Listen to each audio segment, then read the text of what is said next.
Dear students अस्सलाम वालेकुम।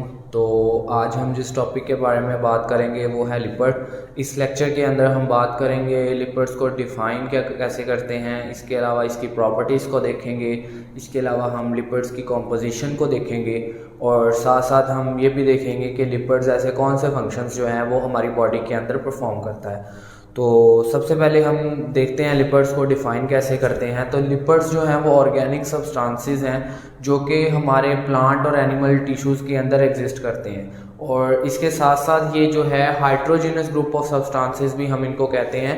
Means कि इनकी जो है जो कॉम्पोजिशन है वो एक जैसी नहीं होती, मींस नॉन यूनिफॉर्म कॉम्पोजिशन होती है।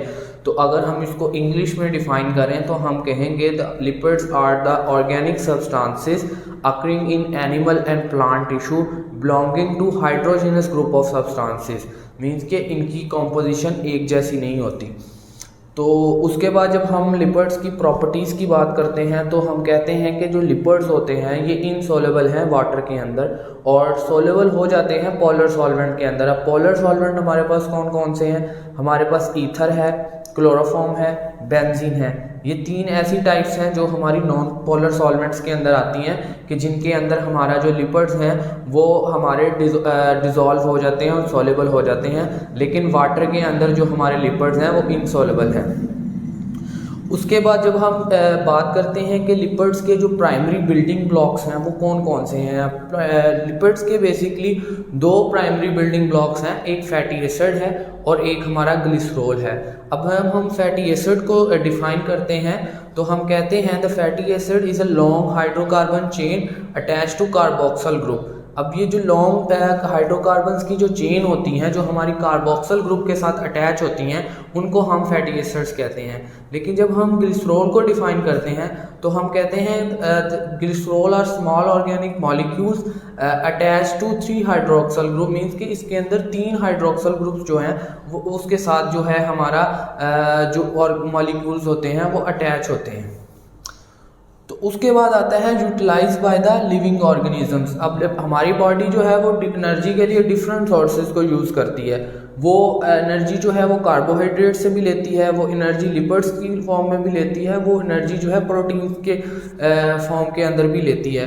तो जो लिपिड्स होते हैं ये भी हमारी बॉडी जो है इनको यूटिलाइज करती है फॉर एनर्जी पर्पजेस।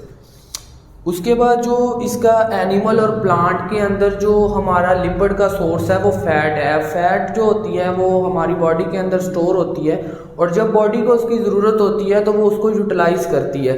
तो ये जो है हमारे पास जो है गुड सोर्स ऑफ रेजर्वायर के तौर पे भी जो है हमारी बॉडी जो है ना इसके अंदर अपनी बॉडी के अंदर जो है ना इसको स्टोर रखती है फैट को और ज़रूरत पड़ने में इसको यूटिलाइज कर लेती है। तो उसके बाद जब हम बात करते हैं हमारे पास नेक्स्ट जो आता है वो क्लासिफिकेशन है लिपिड्स की। लिपिड्स को हम जो है वो 3 टाइप्स में डिफाइन करते हैं, 3 तरह की कैटेगरीज में इसको जो है ना हम सब डिवाइड करते हैं। एक तो हमारे पास आ जाता है जो सिंपल लिपिड्स हैं। सिंपल लिपिड्स हैं, इसके अंदर क्या होता है, सिंपली जो हमारी ऑयल्स होते हैं, हमारी फैट्स होती हैं, हमारी वैक्सीज होती हैं जो नेचुरली एग्जिस्ट करती हैं, इनको हम सिंपली कह देते हैं कि जी ये हमारे जो हैं वो हमारे जो हैं ये जी सिंपल जो है ना लिपिड्स हमारे ये हैं ऑयल फैट्स एंड वैक्सीज। अब जब इसको हम कहते हैं कि जी ester of long chain fatty acids with alcohol, means कि ester of long chain fatty acids होते हैं अल्कोहल के साथ। यहाँ पे एक टर्म यूज हुई है एस्टर। अब एस्टर बेसिकली क्या होता है, ये एक केमिकल कंपाउंड है, ये तब फॉर्म करता है जब एसिड और अल्कोहल का इंटरेक्शन होता है। तो अगर हम इसको डिफाइन करें तो हम कहेंगे the chemical compound form by the interaction of acid and alcohol. तो नेक्स्ट हमारे पास आता है कंपाउंड्स लिपिड्स जिसको हम कॉम्प्लेक्स लिपिड्स भी कहते हैं। ये बेसिकली एस्टर ऑफ ग्लिसरॉल है। यहाँ पर हमने कहा था ester of long chain fatty acid with alcohol, लेकिन जो कंपाउंड लिपिड है बेसिकली वो एस्टर ऑफ ग्लिसरॉल है। अब इसमें क्या होता है, इसमें 2 तरह के जो है हमारे पास फैटी एसिड्स होते हैं। इसमें सैचुरेटेड फैटी एसिड्स भी होते हैं और अनसैचुरेटेड फैटी एसिड्स भी होते हैं।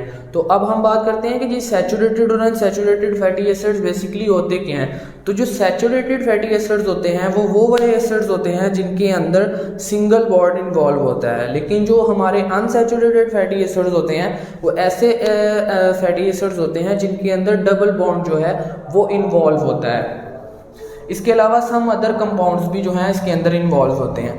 तो जो कंपाउंड लिपिड्स होता है इसकी कुछ सब कैटेगरीज भी हैं, जिसके अंदर हमारे पास ग्लाइकोलिपिड्स आते हैं, सल्फोलिपिड्स आते हैं, फॉस्फोलिपिड्स आते हैं और लिपोप्रोटीन्स आती हैं। अब ये जो 4 कैटेगरीज हैं हमारी कंपाउंड लिपिड्स की, इसके अंदर और ऐसी क्या क्या चीज़ें हैं जो इसके अंदर जो हैं प्रेजेंट होती हैं। तो जब हम बात करते हैं ग्लाइकोलिपिड्स की, तो ग्लाइकोलिपिड्स के अंदर हमारे पास जो होता है स्फैंगोसिन होती हैं, इसके अलावा हमारे पास फैटी एसिड्स होते हैं और हमारे पास जो है मोनोसैकेराइड्स या ओलिगोसैकेराइड्स जो होते हैं वो प्रेजेंट होते हैं। अब स्फैंगोसिन की जब हम बात करते हैं कि स्फैंगोसिन क्या होते हैं, तो वो बेसिकली 8 कार्बन अमाइनो अल्कोहल्स होते हैं with unsaturated hydrocarbon chain. Means के अनसैचुरेटेड हाइड्रोकार्बन मींस के डबल बॉन्ड इन्वॉल्व है यहाँ पर।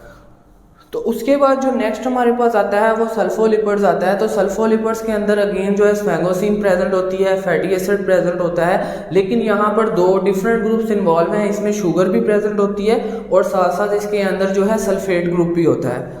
तो नेक्स्ट जब हम आते हैं तब आते हैं हमारा फॉस्फोलिपिड्स है। अब जो फॉस्फोलिपिड्स है इसके अंदर हमारे पास फॉस्फोरिक एसिड है, इसके अलावा फैटी एसिड्स हैं और इसके अलावा हमारे पास नाइट्रोजनस बेस है और इसके बाद जो है हमारे पास नाइट्रोजनस बेस जो है ये ऐसी 3 चीज़ें हैं जो इसके अंदर एग्जिस्ट करती हैं।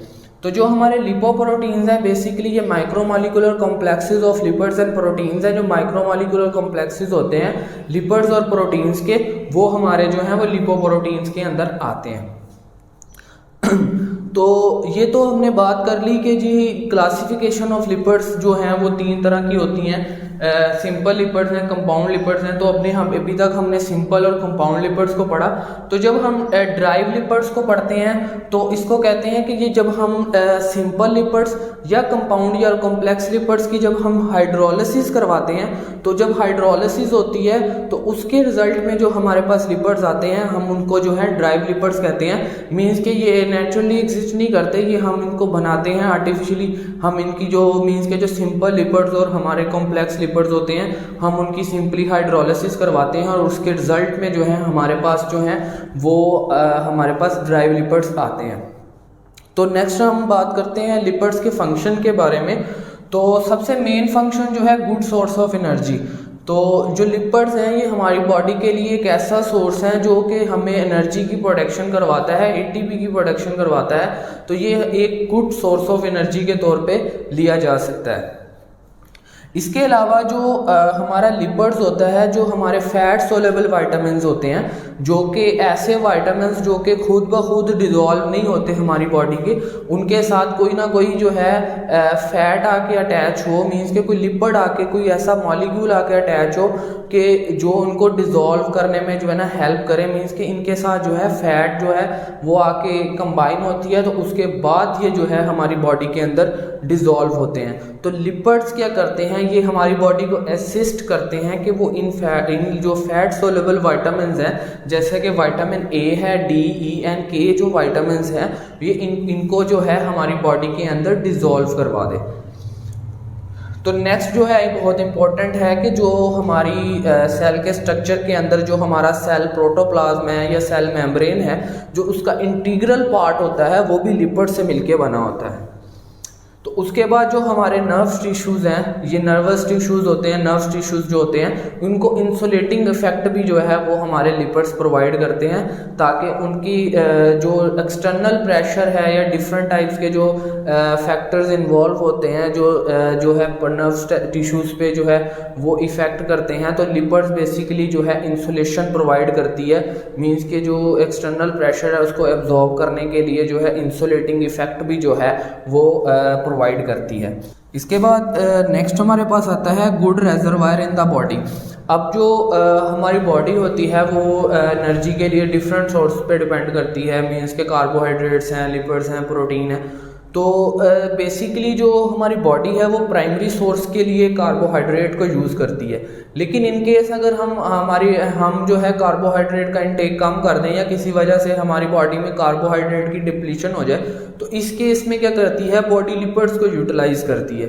तो इसलिए हम इसको कहते हैं कि the good reservoir in the body की ज़रूरत पड़ने पे मीन्स कि हाँ हमारी बॉडी जो है वो जो लिपिड्स के रेजरवायर हैं उनको यूज़ कर सकती है। तो ये था आज का हमारा लेक्चर जिसके अंदर हमने लिपिड्स को डेफिनेशंस को पढ़ा और डेफिनेशन को पढ़ा, इसके साथ साथ हमने प्रॉपर्टीज़ को डिस्कस किया और क्लासिफिकेशन और लिपिड्स के बारे में बात की, और साथ साथ हमने ये भी देखा कि लिपिड्स ऐसे कौन से फंक्शन हैं जो हमारी बॉडी के अंदर परफॉर्म करती है। तो इंशाल्लाह मिलते हैं नेक्स्ट लेक्चर में।